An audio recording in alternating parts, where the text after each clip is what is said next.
I'm happy to introduce Ricky Levine, who has been the executive director of the Holland Historical Trust, which includes the Holland Museum, the Kapan House, and the Settlers House. She has over 15 years of experience in the nonprofit arts sector. Her leadership at the museum has allowed the organization to move forward in many ways, including the incorporation of the Smithsonian Institute's Spark Lab, enhanced development efforts, expanded marketing, and an increased number of professional staff members. She has also led the effort to make the museum more relevant, accessible, and inclusive in the West Michigan community. She holds a BA from George Washington University. And Ricky, take it away. We're anxious to hear what you have to say. Thank you. Thank you so much, Sharon, for that introduction. And thank you for this opportunity to be part of a HASP class. I have been admiring you from afar, all the programs and events that HASP does. It's really intriguing and exciting, and I can't wait to be retired or semi-retired so I can participate as well. So thank you for this opportunity. I want to address, I've been asked to talk about the Holland Museum and what we're doing, and I will touch upon the COVID situation as well as the things that we're doing as an organization as we move through the space even prior to COVID and what our hopes are going forward. But I also want to take a moment first to really talk about the impact of museums. And museums are one of the arts and cultural organizations that are so important to our communities, to our state, to our country. And they have a lot of impact, and a lot of people don't really know what that impact is. And my slide is not progressing, so forgive me for a second. So I want to talk a little bit about the impact of museums as an overview, and then we'll dive into the Holland Museum more specifically. So we're going to kind of dive into this graph and talk about the impact overall. So for do you want to put your into presenter view? I think that might help. Okay, I thought I was in presenter view, sorry. Oh no, that's okay. I just go down to the icons underneath your first slide. Yeah, those four down there, and press the, go to the left one, I believe. It's hard for me to see your screen. No, that's my laser tools. Go to that button. This one? Yeah. What are you seeing now? Because I have a black screen.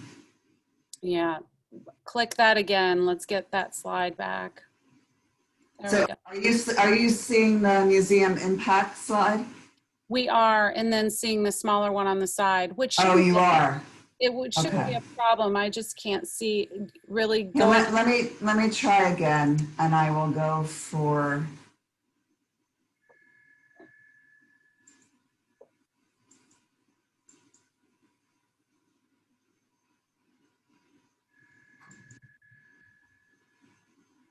Yes. That's what you're looking for? Okay. Very good. All right, let me just move to the slide we were on, and that was this one. So thank you for that. So this is really giving you a sense of what the impact is of museums overall. And if you look at the Michigan economy, $696 million are contributed to the Michigan economy annually from museums. 850 million visitors to US museums, and that is more attendance than all major league sporting events and theme parks combined. So that's enormous, and a lot of people don't think about it that way. $50 billion is contributed to the economy. That's over 31,000 individuals work at Michigan museums, and that correlates to 726,000 jobs in the US. And then I'm going to talk a little bit more specifically to the Holland Museum. 22,000 individuals came to the Holland Museum in our last full fiscal year. this last fiscal year was abbreviated by COVID, and I'll talk a little bit more about that. 1,200 students received direct learning, and that's schools that come to the museum. That's programs that we take, that our museum professionals take into the museums themselves. That doesn't correspond to any families that come in and the learning that happens with families and children at that point. We are only one of 10 museums in the United States that have a Smithsonian Spark Lab, and we'll talk a little bit more about that in detail to explain really what that is and its impact. But what I'd like all of you to think about during the course of our conversation is what if. Right now, there are a number of nonprofits and a number of for-profit organizations that are really struggling, obviously, during the pandemic. And the health and human services in the nonprofit world are getting the attention, they're getting the resources, or some resources. They're probably not getting nearly as much as they need. And that's the way it should be. I mean, we want our neighbors to be fed. We want our neighbors to have homes to live in and to be safe and healthy. And that has to take priority. But the what if is, what happens if when we all come out of this on the other side and arts and cultural organizations are not here, or we lose some of them? The American Alliance of Museums has indicated, based on their surveys, that 25% of museums will not make it through COVID.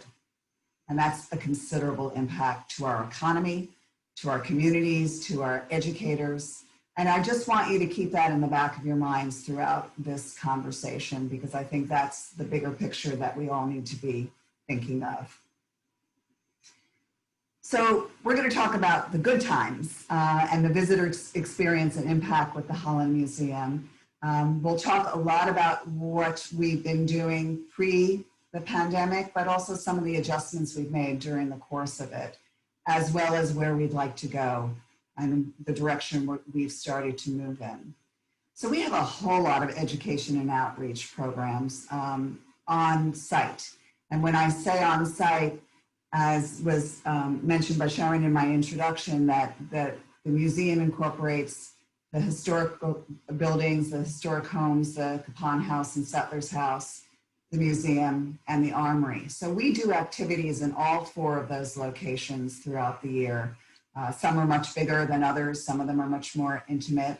But as you can see in this photograph on the right-hand side, that's part of the big read that we've been part of annually. There's student art exhibit, which happens at the armory with hundreds of participants and classrooms involved with that. Unfortunately, this year that's not going to happen. But we also do the tours of the houses as well as the museum. And then we do a lot off-site. And one of the things that museums are really have been going in the direction of for quite some time is that we can't just expect people to come inside our brick and mortar locations to be able to access museum programs and exhibits. And I want to highlight on this slide a few things in particular. The Museum on the Move walking tours are hugely popular programs that we've been doing now for a number of years. We start them late spring and go into early fall. And they are sold out. And when I say sold out in quotes, it's because we don't charge for them. We ask for donations, but we do limit the capacity so that people can really hear the docent and be part of that discussion. We have put those on hold during the pandemic, even though they're outside, in order for you to be close enough to the docent to really hear what they have to share. We just didn't feel it was appropriate and safe. So we have done, some of these walking tours are actually now online, the virtual programs. So the Fire Walk, the Architectural, and Pilgrim Cemetery are all virtual. You can download them on your smartphone or your tablet and actually take the tour yourselves or with your small group family or friends that you feel comfortable with. So it's a great way to still explore those different tours. The Pilgrim Cemetery one is brand new this year. We had hoped to offer it live, and unfortunately, we're not. That's also a really cool tour to do just at home. You don't necessarily need to do the walk throughout the cemetery to the grave sites. We have pictures and stories of the people that buried there and the stories of their families. So it's a lot of fun to do it just sitting in the safety of your own home if you prefer to do that. The other item I want to highlight on this slide is Meet Up and Eat Up. It's a program we've been doing now for going on 6 years, 6 summers. It's a partnership with the West Ottawa Health Department. It's a program where they take lunches to children in the summer. And these are children that would otherwise be getting the school lunch during the school year. So what they do is they bring the nourishment, and we are one of many organizations that come and bring the enrichment. So we bring activities for kids to play and learn during the course of the summer. Many of them are Spark Lab activities, and I'm promising I'll get to Spark Lab in just a moment so you know more about it. But it's a way for them to prevent some of the brain drain that happens during the summer months in our normal summers, and it allows kids to engage with each other. So this summer obviously was a different one, but we still were able to participate, and what we did was we brought activities and bagged them up, and those went home with children. And maybe the upside of that is they were able to do some of these activities with their family, whether it would be their siblings or their full family. So it might have engaged more people than otherwise could have done it during the regular program. So the impact, and these numbers are our fiscal year that got aborted in March. So our fiscal year starts July 1 and goes through June 30th. And I mentioned the previous fiscal year, we had 22,000 individuals that participated in our programs. And unfortunately, the numbers are well below that this last fiscal year because we were cut off in March. We were getting into our busiest season, as were so many organizations and businesses in Holland. Obviously, tulip time is a big impact on our numbers. In fact, it's our busiest time of the year. Those 10 days, we get more people come in the museum than any other time of the year. And then going into the summer with the tourism trade. So we did not reopen the museum until mid-July, so that our fiscal year ended essentially at March 12th. So we were well in our way to even exceeding our numbers of that 22,000. Okay, here it is. I promised Spark Lab. So Spark Lab is came from the Smithsonian. It's from the Lemlinson Center, which is part of the American History Museum at the Smithsonian. And what the Lemlinson Center discovered and thought about was, we are a country of innovators and inventors, and we are not teaching the invention process. And so they created, it took them a number of years and iterations, and they came up with Spark Lab as it is known now. And then they decided, we don't want to keep this just at the Smithsonian. We really feel this is so important for children and families to be involved with throughout the country. So they created these labs. And we are one of 10 Spark Labs in the United States. We opened just over 2 years ago on August 3rd, 2018. And the Smithsonian felt we were an appropriate space because we have such a rich community that has a history of invention and innovation. And they felt that we could tie in that history as children and families are learning the invention process. I have a video to show you that's going to tell you a whole lot more than I can in a very short amount of time.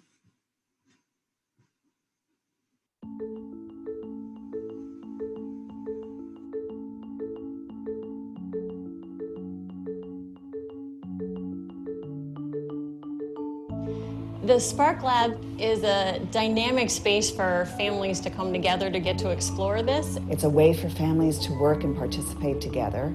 It's a way for school groups to work and participate together and collaborate and problem solve. It's a place for ideas. So that's big. It gives them that creativity. Too often in museums, I think kids kind of dread going there because it's quiet and it's don't touch, and the fact that they can do all of that at the same time in a museum was really interesting. This is a chance for us to be able to take our kids, we're 2 blocks down the street, and say, hey, we just covered this and saw it in this classroom, in this lab. Let's go now to the Spark Lab and let you guys get hands-on with this different opportunity. I think it's pretty good. I've liked how kids can try different things. Things that I don't learn in school. This is going to be a spot that the classes can come and get some hands-on applications of things that they might be learning. It's innovation and it's invention and it's hands-on activities that kids and their families can just learn the invention process. It feels good because I know I made something else that no one else has yet. When you're looking at studying inventions, it's, well, how did people get from that idea to something that is sold or bought? It means that you make something new. Context is huge, connections with what they're learning is huge. Spark Lab helps us really show what you can do as an inventor by showing what has been done right in our community beforehand. You know, when you know something else has been started somewhere else and we are fortunate to have it here, I mean, that's awesome for our community, you know, and to bring other people in and just that you guys care about the kids. There's people from different backgrounds in that room. There's kids with different experiences in that room. And my daughter already told me she liked it, so obviously she's gonna bug me to come back, so. I think my son will make me come back. Anyone should come to Spark Club. I think especially parents with their kids, to see how creative their kids can be. Spark Lab gives that unique aspect that not only allows parents and families to come together, allows it to be part of the partnerships of West Michigan Education, connects the learning to both the history and other things in the classroom. That's a spark in itself, and it's going to be really great to see where this goes.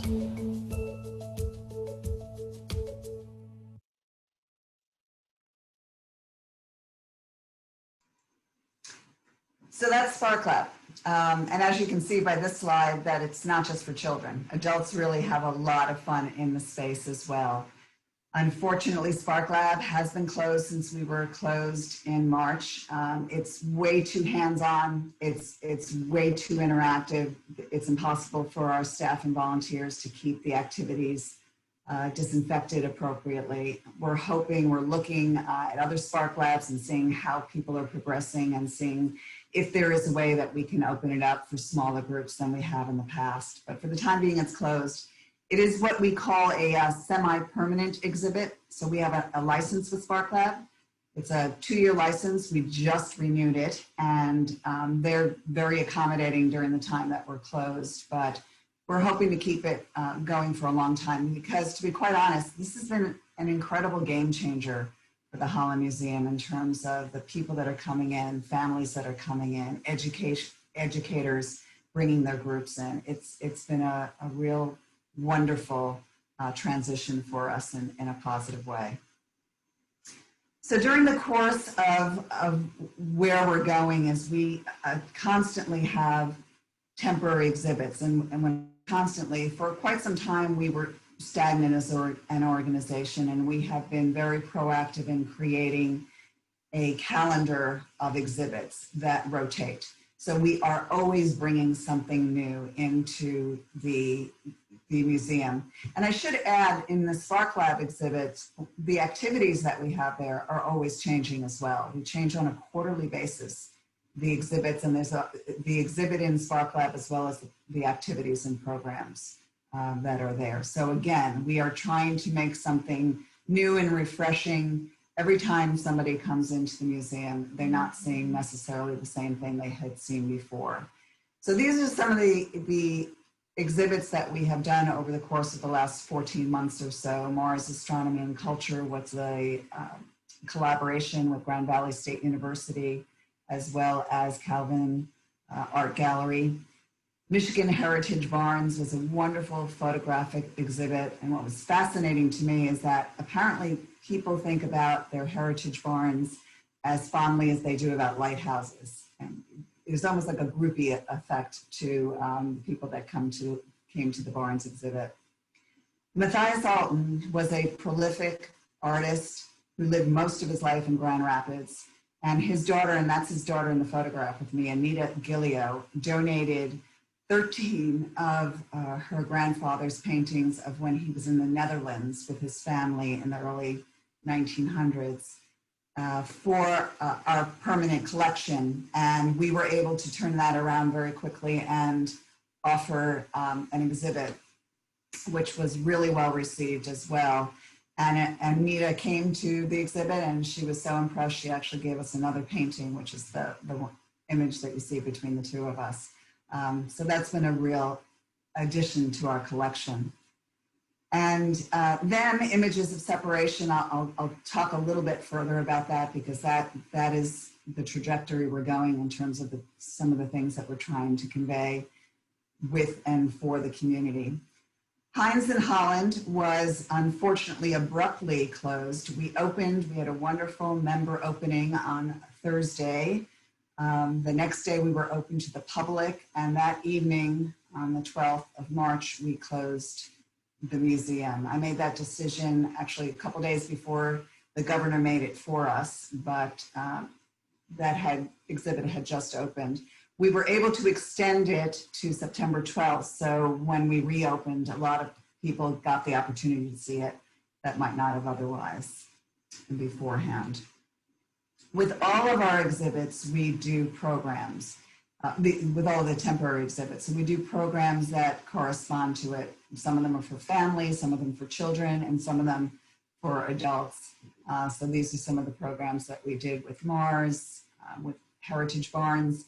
We do try to tie in as much to Spark Lab, so that's where you see these STEAM workshops. So STEAM, again, is science, technology, engineering, art. I throw in a silent H for history and math. So we do try to do those when it makes sense to have that corresponding kind of program. I mentioned Matthias Alton, so we did some programs with those as well. And then unfortunately, the only program we were able to keep afloat with Heinz was a lecture with Jerry Shope. And I know that he has presented for HASP, or I believe he has in the past. He did a virtual program for us. He was a manager at Heinz in Holland for a number of years. He's written a book.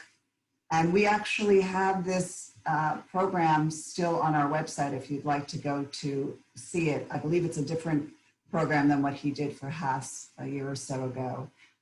We had over 250 people have watched that program so far. So you're more than welcome to go to the website and check that out if you're interested.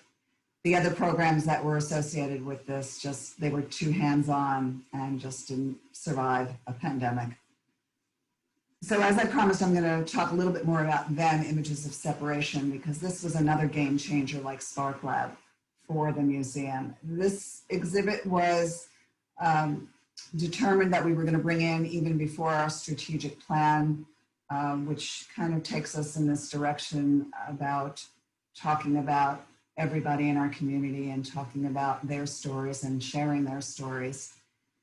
This is an exhibit from the Jim Crow Museum of Racist Memorabilia. It's located at Ferris State University in Big Rapids. If you have not seen this exhibit, gone to that museum, I encourage you to do so.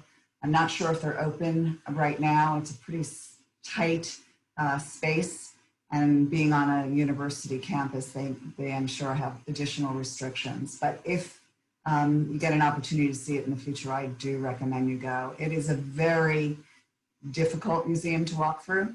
It really talks about people of color, Black and African descendants, slave descendants, and the way they've been treated for decades in racist memorabilia. It's powerful, it's disturbing, and it's contemporary. It was surprising to me when I went to the exhibit how much was still very current, including things about the Obamas that are on display.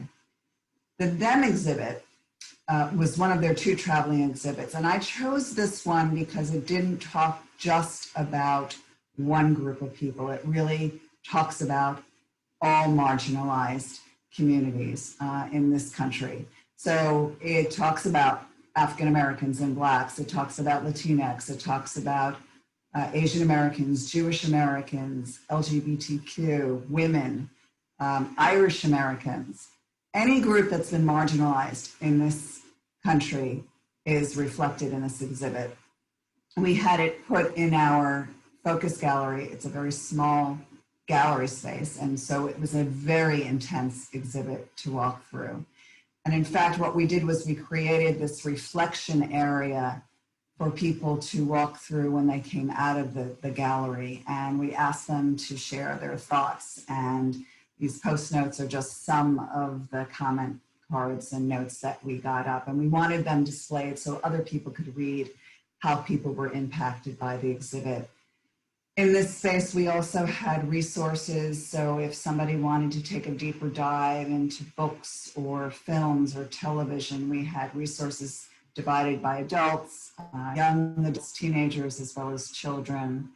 We had resources with other local nonprofit organizations that do work with these marginalized communities. So if somebody felt they wanted to learn more or take a deeper dive in getting involved in making a difference, they could go to those resources. And by the way, all of this information, not the post notes, but the resources for information are on the museum's DEI page, the Diversity, Equity, and Inclusion page on our website. So if you'd like to take a look at that and explore those, please do. And throughout the exhibit, like we do for our temporary programs, is we had programs, temporary exhibits, we had programs throughout. In fact, we had 13 programs during the course of the then exhibit. We were able to work with some of the professors and faculty at Hope. There were other nonprofit organizations that shared their expertise. We had, again, children programs, family programs, but most of the programs that we took explored in this were for adults. We had Dr. David Pilgrim, who's the founder and CEO of the Jim Crow Museum, was one of our speakers. And the programs were incredibly well attended, and it kind of gave that and the response that we got from the exhibit itself, from people that made their comments, shared with them in that reflection space or contacted us afterwards, as well as the responses from the programs themselves, were incredibly positive. And it just really made us confirm the knowledge that this was the right direction for the museum to go.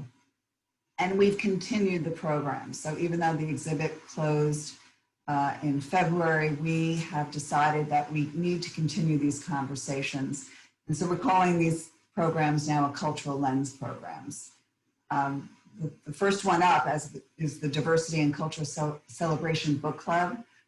So this organization that we are partnering with is Empowering Youth and Global Connections. It's a brand new, I'd say maybe a 1.5 to 2-year-old nonprofit organization. They've been doing a lot of programs at schools and at other organizations that work with kids. And we've been collaborating with them now for about a year.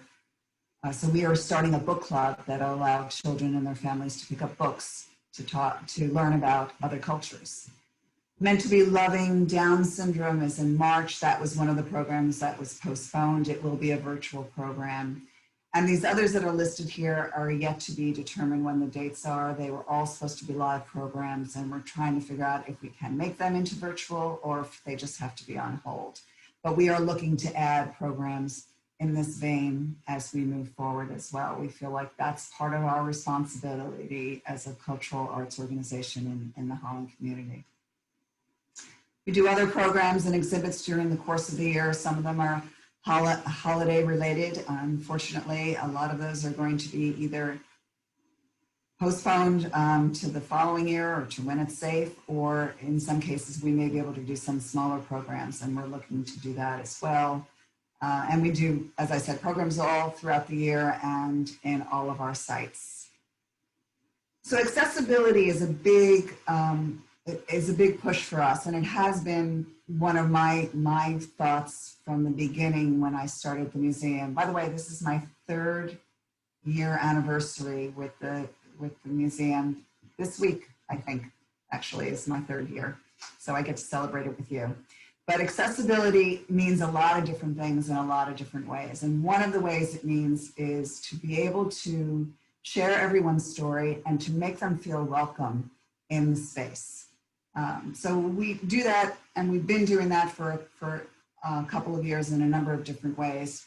we have a ways to go on this as well. But we started being accessible in terms of being free one evening a month. We've done this now for 2 years. So we're free on the second Monday of every month. And that's continued, that reopened. When we reopened, we started this program up again as well. And this allows two really different demographics to have more access to us. One is if it's an economic hindrance to come in or to bring your family in, you can come in for 3 hours in the evening and not be charged. It's also available for people that maybe are not able to come in during our normal hours during the day, so they have access to the evening. I love this photograph, but it makes me really sad. This is the second Monday that we had open when Spark Lab was able to be open. And we had, I think this evening we had about 200 people come into the museum. So we hope to be able to get back to that as well. But all of our other exhibits are open even now since we've reopened. And then we reach out to different groups in different ways. We are a Blue Star Museum. That's a Smithsonian program that invites active service members and their families to come in for free. Museums all over the country participate in this during the summer months where they are able to come in. We have this wonderful exhibit, and I don't know if everyone's aware of this, at the Armory. The Armory is not generally open to the public, but there's a wonderful permanent exhibit there that explores Company D and Colonel Henry A. Geertz. And we were open on Veterans Day for the first time in quite some time that particular day, and we were open and free to the public. And we had these wonderful group of veterans come and act as docents. Unfortunately, because of the size of the space, we're not opening this Veterans Day, but we hope to be able to do that in the future. A couple of years ago, we started opening for Martin Luther King Day as well. I had it listed under one of the programs during the Them exhibit because it tied into that same time frame, but we actually are going into our third year of being open on MLK Day. And in previous years, we weren't open on Mondays, but I felt, and my staff and board felt, that it was important that we do open our doors to celebrate Dr. King's legacy, to talk about the civil rights movement, to be a place where educators could come in for those schools that are still in session on MLK Day, but for families to come in who are off for the holiday, to give them some place to go as a learning experience. And we had over 225 people at the museum last January. So it was really exciting to see that kind of connection being made with the community. So one of the other ways that we need to be accessible is with our collection. So we have over 90,000 items in our collection. And I know that for sure because we recently just did an inventory of our entire collection. We did that for our reaccreditation process, but it was never, it was mind-boggling to me. It had never been done before. So we found things in our collection we had no idea we had. And it's been a wonderful exploration of what is there. In November of 2018, however, we started digitizing and putting our collection up on our website. So it's accessible to people who cannot come to our museum, maybe because they can't, even if they live in the community, or they can't because they live outside of our community. And now that with COVID, it's even more valuable to some people that are not comfortable to come in or want to explore our collection. So as of just about a week ago, we have about 6,500 items online accessible on our collection. And again, this is free.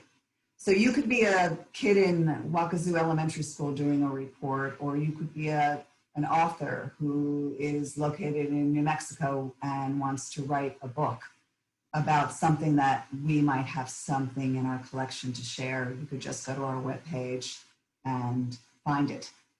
Again, we have a ways to go on this. We have a very small staff and we have some volunteers that help us make this happen. But just to give you a sense of a couple things that we've just added, we just put up a Park Township collection. We have a vast number of information, both photographs and artifacts, as well as archival material from Park Township. So that just went up. Coming up next week, we have a Donnelly company collection that's going out. We just got a beautiful collection of images from there. In this collection that we have already up, we have in excess of 3,700 images.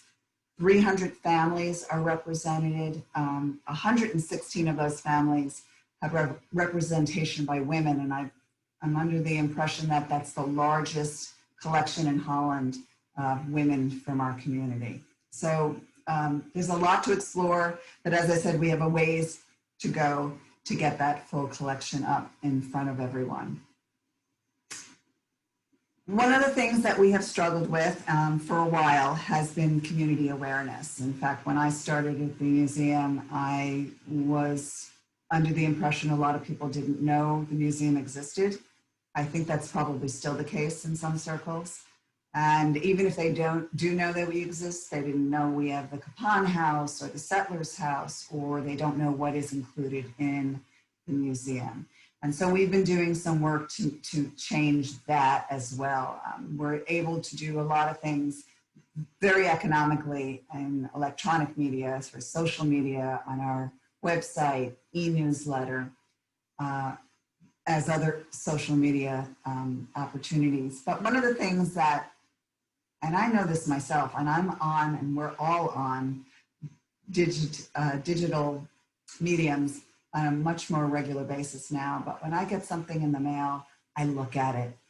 I look at that a whole lot faster than I'll look at an e-newsletter, even if it's from an organization that I've subscribed to, just because it's so much easier and it's right there in my hands. And we do have a number of people who are members of the museum that do not have any kind of technology engagement with the outside world. Maybe in some cases that has changed slightly because they've been so isolated, but there's still a number of people that I talk to that their only way of hearing about what's going on in the museum is to get something in the mail. So it's connecting with that group of people in a way that probably now more than ever has an impact on them. So we're looking for continued growth. We're looking at our future, and we are constantly getting offers of items for our collection. Again, in this abbreviated fiscal year, we had 28 donors that we accepted items from, 575 items. We get archival research requests frequently. And again, it was abbreviated this year with 76. So we were well on our way to meeting some of the numbers or exceeding some of our numbers from our previous year. I cannot say enough about this group of people. I could do a whole presentation on what our volunteers, members, donors, and sponsors do for the museum. As any nonprofit, we rely on those individuals to keep us going. They are the engine that does that for us. And so I want to take just a moment to talk a little bit about what our volunteers' impact is. We had, again, 97 volunteers. These are our core volunteers, but 15 of them were brand new.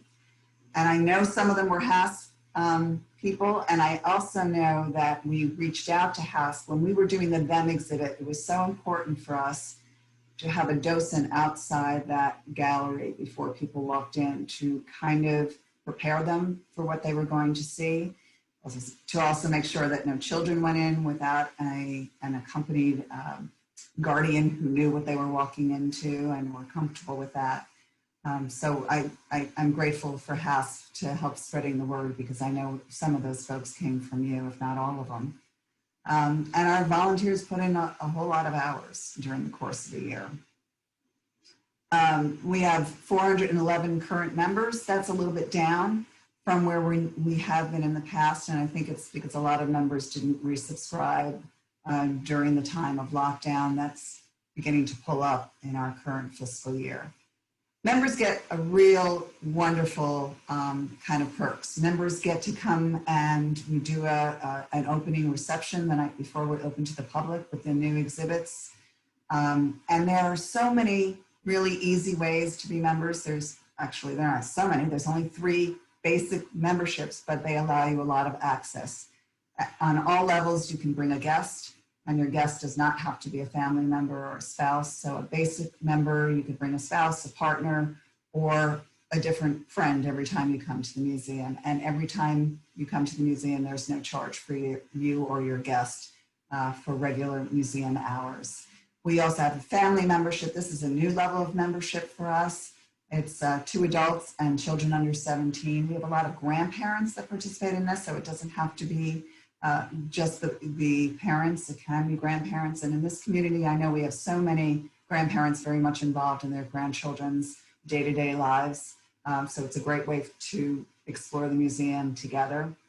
And then our premium membership for adults and children under 17 gets you a NARM membership, North American Reciprocal Museums.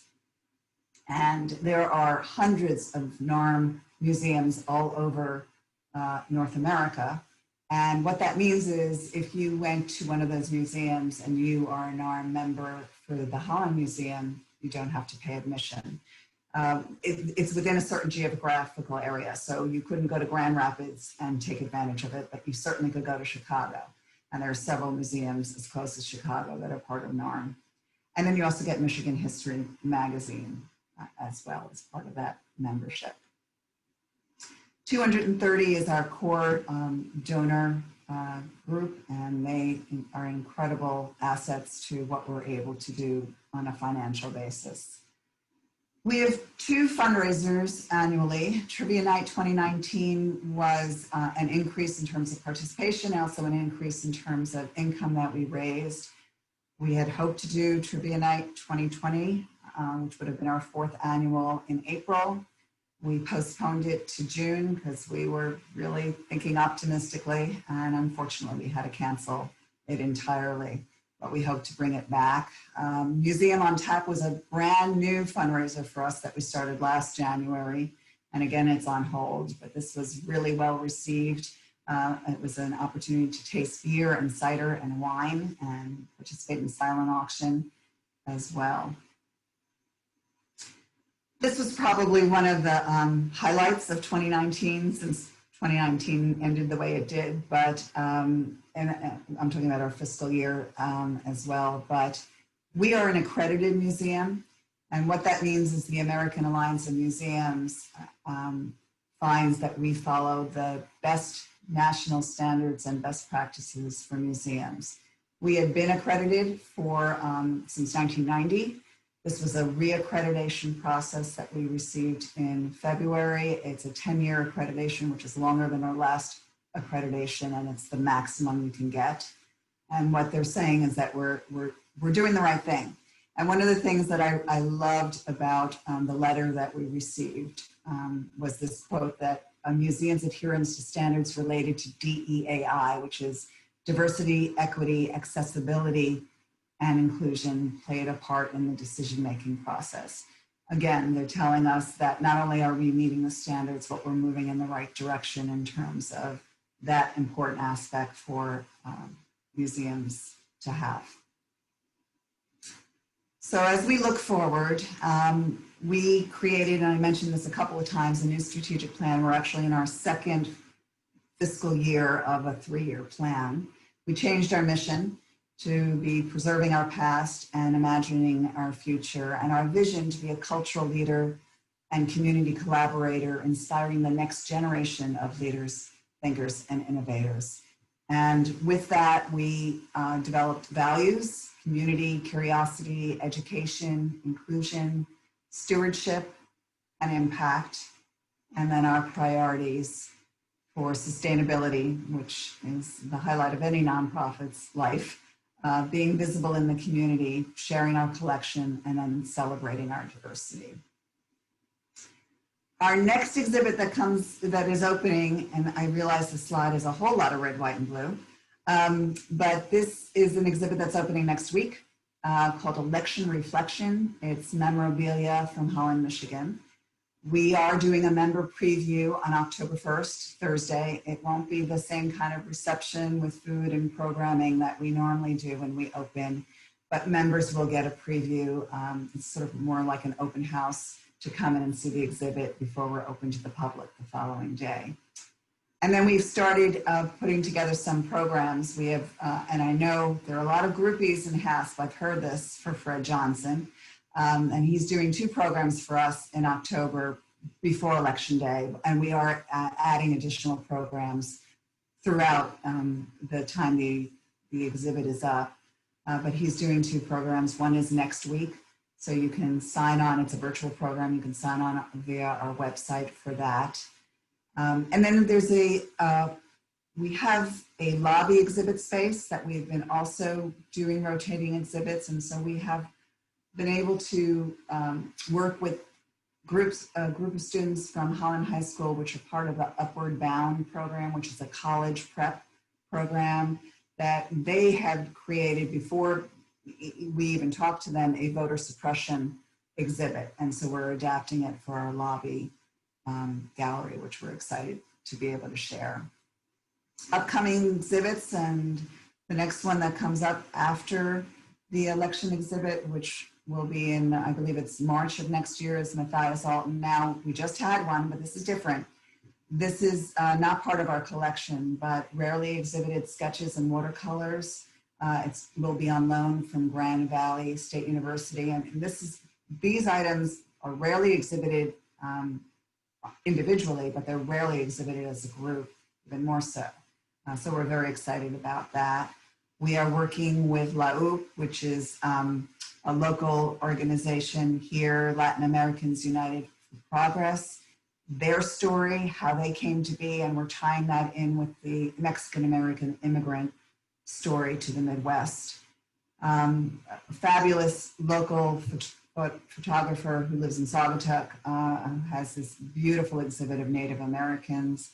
We're going to dive into our own collection of oddities, and we have many, and that's going to be a lot of fun. And then I know most of you probably are familiar with Randy Vandewater, who his widow just recently, this past year, donated quite a number of his items from his collection, his photographs as a journalist, as well as his story. And so we're looking forward to sharing that as well. So those are some of the upcoming exhibits over the next couple of years. So I've talked a little bit about how COVID has impacted us over the course of these last 6 or so months. Both of our fundraising events, which are big money makers for us in the course of our annual budget, are canceled or on hold. So we hope to be able to reintroduce them when things are safe to do that. We have changed your museum experience. Like any building, any public building that you walk into now, there are changes. We have a really snazzy sneeze guard up, and I got to tell you, it is pretty snazzy because we have a custom designed front desk, and we had a custom design the sneeze guard for it, and it's really cool as sneeze guards go. We ask everyone to wear masks. There are sanitation stations throughout. We ask everyone to stay 6 feet apart.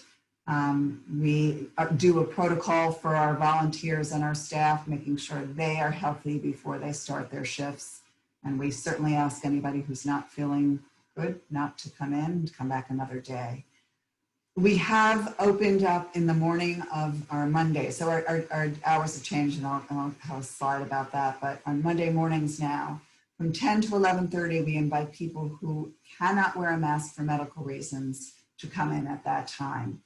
And we want them to feel welcome.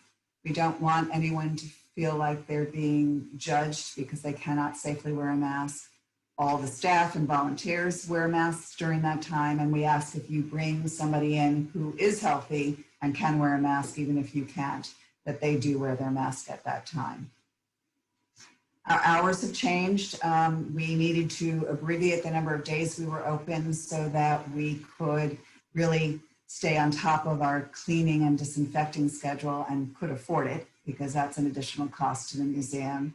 But our new hours are Monday, Fridays, and Saturdays from 10 to 5, and then the free second Mondays every month.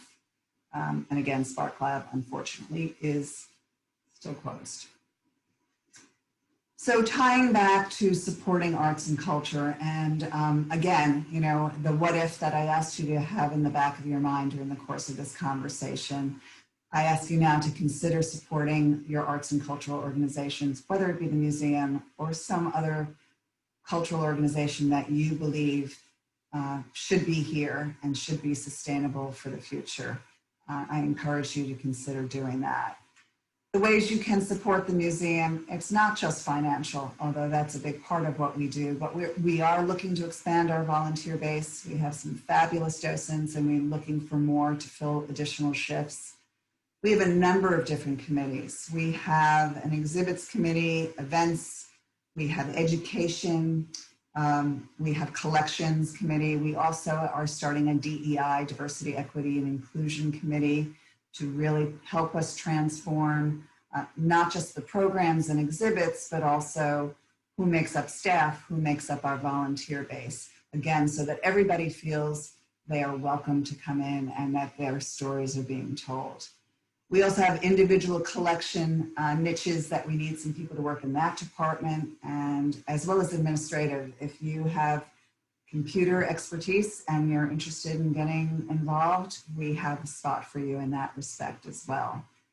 Become a member, renew your membership.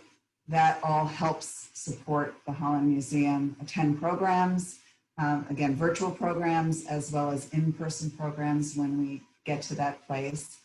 If you're comfortable being outside and visiting public spaces, please do visit the museum. One of the things I didn't mention that we do also have in terms of our COVID protocol is we have changed the circulation in the museum. We were able to do that. We had a good filtering system where we could change that so there is fresh air circulated in the museum to keep everyone safe and healthy. So if you're comfortable, visit, invite a friend, tell a friend, go have lunch in one of our local restaurants and then come to the museum. Shop in the gift shop. We have, we're bringing in some inventory for the holidays that might give you an opportunity to get a unique gift for somebody. And then of course, a financial donation is always more than welcome. We right now have a $35,000 match going on, which means every dollar donated up to $35,000 will be matched. We have 2 donors that have stepped up for that. So it's a way to make a greater impact on your donation. And then other fun ways to support. So one of the things that we're doing in corresponding with the election exhibit, and we've been doing virtual trivia nights throughout the time we've been locked down. So it's not a fundraiser. We are not asking for money to be a part of a fundraiser. So it does not take place of our in-person trivia night, but we do always ask for donations when we do programs. But this one is focusing on election. It is very bipartisan. It is not a political event. It's an educational and fun event. So we hope you join us. That's through Facebook Live, and there's information on our website. That's October 22nd. And that same week, on Tuesday, the 20th, Noodles and Company, which is located up where the mall is doing a fundraiser night for us. It's the second time they've done this with us, which we're really excited about it. So that evening, between 4 and 8, if you make your order online, and there's a code called Giving25, and again, this information's on our website. If you purchase food that night, 25% of that will come to us. So we're very excited about that, and it'll be a good way to make an easy dinner for you as well. I cannot go through this presentation without acknowledging the corporations, foundations, and municipalities that make us possible and make the work that we do possible. We are really, really grateful for all of those that have participated in some way with us. And then our community partners as well. A number of different people and organizations that help tell their stories through us or with us, or we're able to tap in on what they're doing as well in their locations.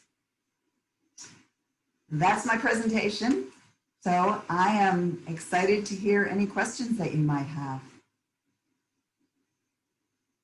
And you can certainly open up your mic to do that if you'd like to do it that way. We have such a small group that I thought it would be great to hear from you directly.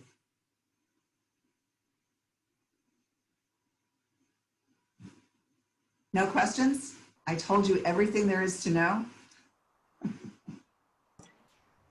Hi. No, you didn't. Good. Hi, my name is Bridget, and I'm new to Holland, and so this was a wonderful introduction to the museum. So thank you very, very much. Sounds like an absolute gem, and we're very excited to get to know the museum. Is it possible to share this presentation? I tried to take good notes, but I'm afraid I know I can go to the website, but it's just so well put together here. Is it possible to share? Well, first of all, welcome, Bridget. Welcome to the community. Thank you. For being part of this. I know that HASP is recording this presentation, and I'm actually doing the presentation again October, what date is it? I think it's October 7th. I'll be doing this same presentation unless I have any additions to add to it. But I know they're recording it and they will be sharing it. I'm not sure how HASP does that. Bridget, we will be posting all of our fall classes at the beginning of January. And this is because actually our fall classes are, they require registration and a fee. And so we are waiting a period of time to upload them to the cloud. They'll be available on the YouTube channel. In the meantime, yes, Ricky is correct that she is re-presenting this material on October 7th. So if there's somebody that you do need, that you know has registered and maybe didn't make this class, we can make a special exception if they've, paid for registration or whatever, but otherwise it'll be up at the beginning of January. Okay, thank you. Yep. And Bridget, here's my contact information as well. So if there's anything specifically that you just want to get a sense of that you wanted to participate on before January, because obviously some of the programs we're doing in exhibits will happen before then, contact me. Thank you very much. Sure.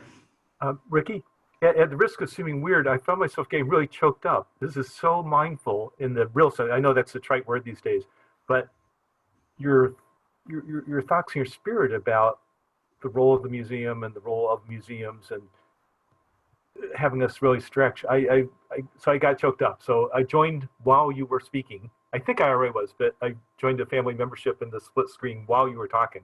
I hope that's okay. Oh, David, thank you so much. Thank you for both your comment and your membership. That really means a lot to me. I appreciate that. Thank you.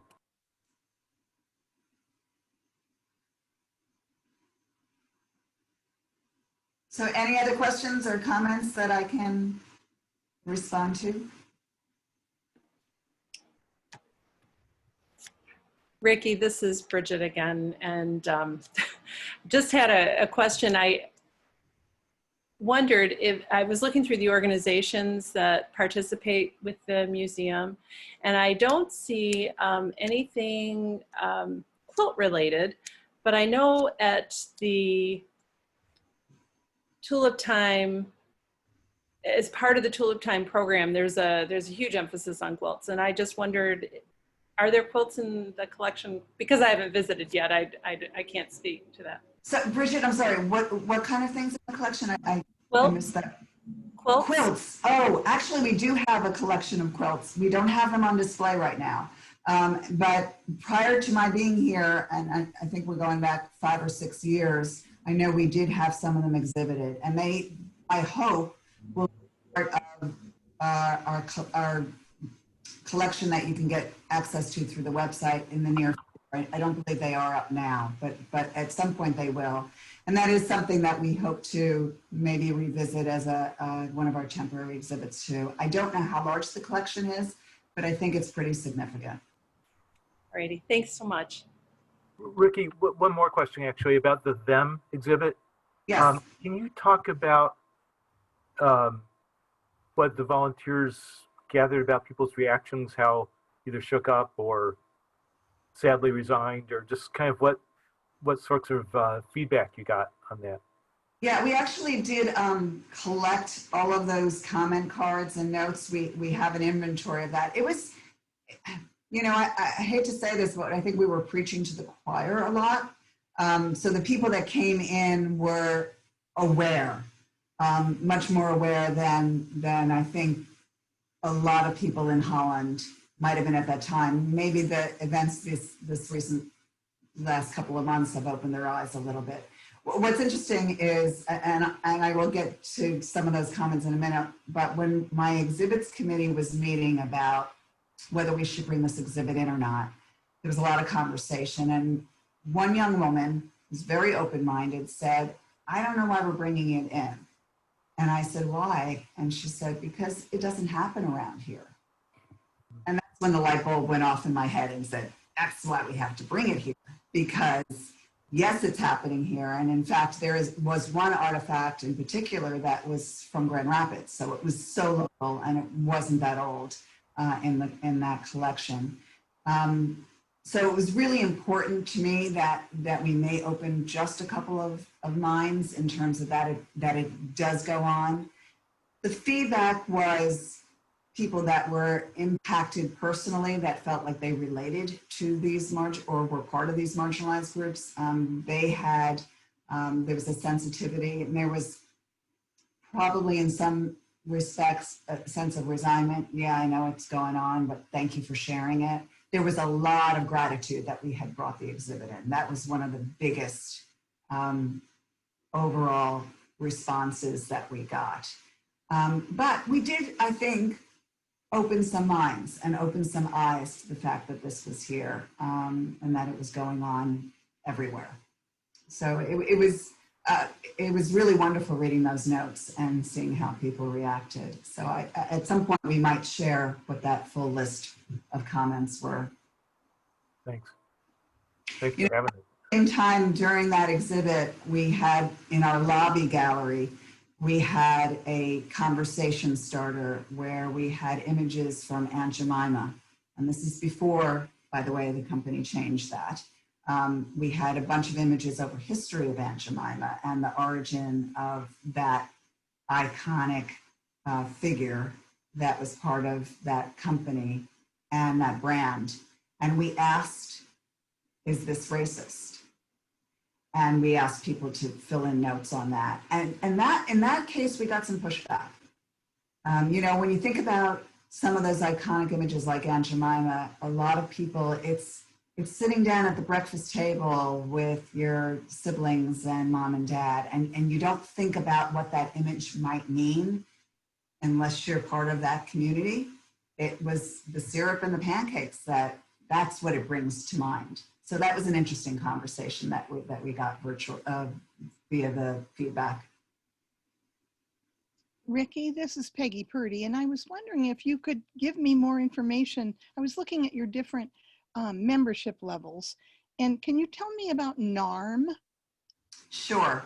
So NARM stands for North American Reciprocal Museums. Oh, and you okay. can actually go to the NARM website to see who's listed on there. But there are hundreds of museums all over North America. It's not just the United States. So all over North America that will accept your NARM membership. So you get a membership card at that 125 premium level, and you can go to museums that are part of the NARM program and get in without having to be charged admission. Okay, thank you. Sure. When you think about some of the larger cities, like I mentioned, Chicago, you know, the admission is a whole lot more than our $7 adult membership, or excuse me, admittance. So if you travel at all, or when you travel again, hopefully you'll be able to have access to that. Thank you. You're welcome.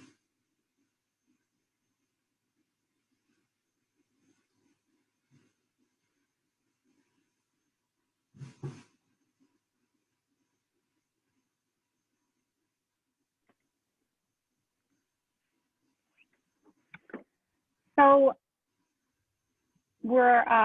it's a little bit prior to when we would wrap class.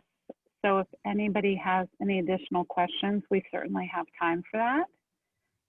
If there isn't anything further, then I think that we'll go ahead and wrap up. Ricky, do you have anything else that you would like to add to the curriculum? Again, we are repeating this class on October 7th. It's not a continuation, but it'll be the material presented again. So if you know somebody who is supposed to be on this class and wasn't able to attend, there's the October 7th opportunity to have Ricky present again. So Ricky, do you have anything else you want to add? No, just I'm grateful for this opportunity to share with all of you. Thank you so much. And thank you for the Well, absolutely. And we thank you as well. If everybody will give her a round of applause and thank her for sharing with us today. My pleasure. Thank you. You're welcome. Thank you. Well, goodbye, everyone. Have a wonderful day, and we'll see you at the next class. Take care.